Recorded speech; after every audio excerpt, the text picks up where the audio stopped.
everyone, welcome back to Timeless Tales. I'm so glad you're here. Today we are diving into the topic that is fascinating as heartbreaking. As it is heartbreaking, child labour in the Victorian era. Imagine a world where children, some as young as 6 years old, were worked grueling hours in factories, mines, and even inside chimneys. For these kids, childhood wasn't about play or education, it was about survival. So grab a comfy seat and let's explore the lost childhood of the Victorian era together. To understand why child labour became so widespread, we need to look at the Victorian world. The Industrial Revolution brought incredible progress, but also created massive demand for cheap labour. Families struggling in poverty often had no choice but to send their children to work. But with no free education system in place, parents faced a tough decision: send their children to school they couldn't afford, or to put them to work to help put food on the table. As Dr. Jane Humphreys writes in Childhood and Child Labour in the British Industrial Revolution, the Industrial Revolution swallowed up children, turning them into workers before they could even dream about a different life.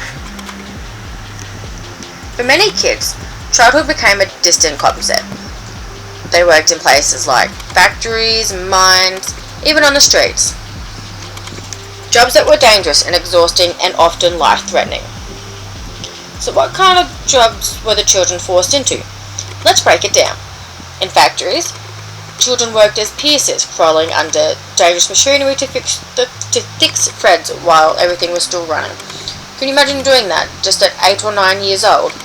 In the mines, children as young as 6 worked as trappers, opening and closing ventilation doors in the dark, or harriers, hurling heavy loads of coal through narrow tunnels.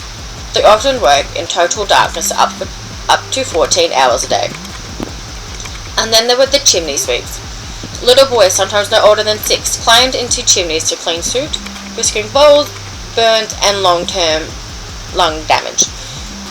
One young sweep named William Cooper shared his story in the 1840s, saying, "I often got stuck in the chimneys and was beaten until I could move again. It was terrifying." Heartbreaking, right? To understand the lives of these children, let's hear their stories in their own words. Emily Jones, a factory worker at the age of 9, wrote, "I worked 12 hours a day in the spinning mill. My fingers bled from fixing threads, and the noise was so loud I couldn't even hear myself think." Another child, Thomas, worked in the mines. He said, "I was so scared of the dark that I'd cry, but no one cared. You just had to keep working." And these weren't isolated stories. This was the daily life of millions of children. But why was this allowed to happen? Why didn't anyone stop it? Many Victorians believed that work built character and discipline. For factory owners, children were the perfect workers. Small, cheap, and obedient. One factory worker in 1835 even said, "Children are cheap, obedient, and plentiful." Shocking, isn't it? The idea of children being treated as tools for profit feels imaginable today.